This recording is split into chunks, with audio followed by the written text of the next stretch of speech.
یہ تصادم سے جو گریز ہے، یہ کہا ہی جاتا ہے کہ جی ہم کر بھی لیں اگر تصادم سے گریز، تب بھی سامنے والی جو قوتیں ہیں وہ تو یہ چاہتی ہیں کہ جی ہمارا ہر حال میں خاتمہ ہو۔ تو آج ہم گریز کرتے کرتے وہاں تک چلے جائیں گے، لیکن انہوں نے باہر کے ہم پر حملہ آور ہونا، تو کیوں نہ موقع کی نزاکت کو دیکھ کر ہمیں کہیں موقع ملتا ہے تو ہم بھی اس میدان میں آگے بڑھ جائیں۔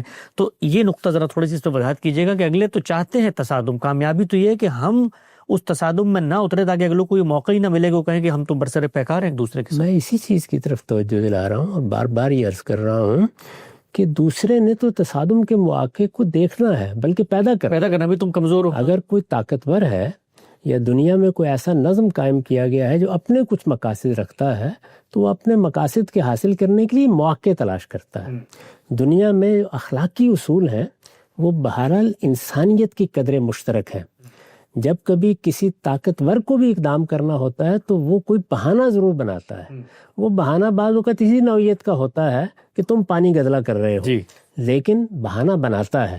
یہ بہانہ اسے اپنی طرف سے ہمیں میسر نہیں کرنا چاہیے۔ کوشش کرنی چاہیے کہ ہماری تمام پالیسیاں ایسی ہوں کہ اس کا اصلی ارتکاز تعمیر پر ہے۔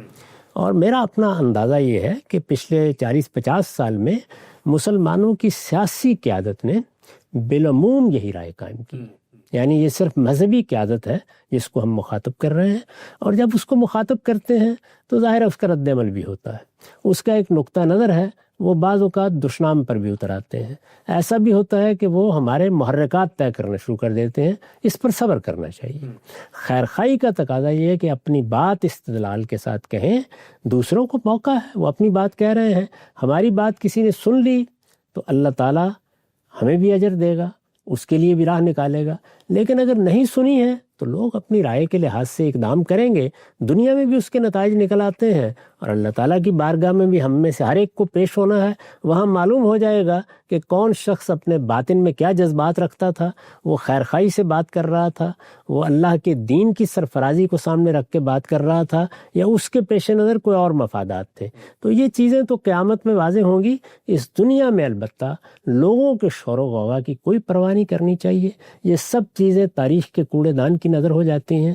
اگر کوئی علم ہے تو وہ اپنی جگہ رہے گا، اگر کوئی صحیح فکر ہے تو وہ اپنی جگہ بنائے گا، اور اگر اخلاص کے ساتھ اور دردمندی کے ساتھ اور خیرخواہی کے ساتھ کوئی بات کہی گئی ہے تو وہ آج اگر نہیں مانی جا رہی تو کل لوگ اس کو قبول کریں گے۔ پچھلے 200 سال کی تاریخ میں یہ دونوں چیزیں شانہ بشانہ رہی ہیں۔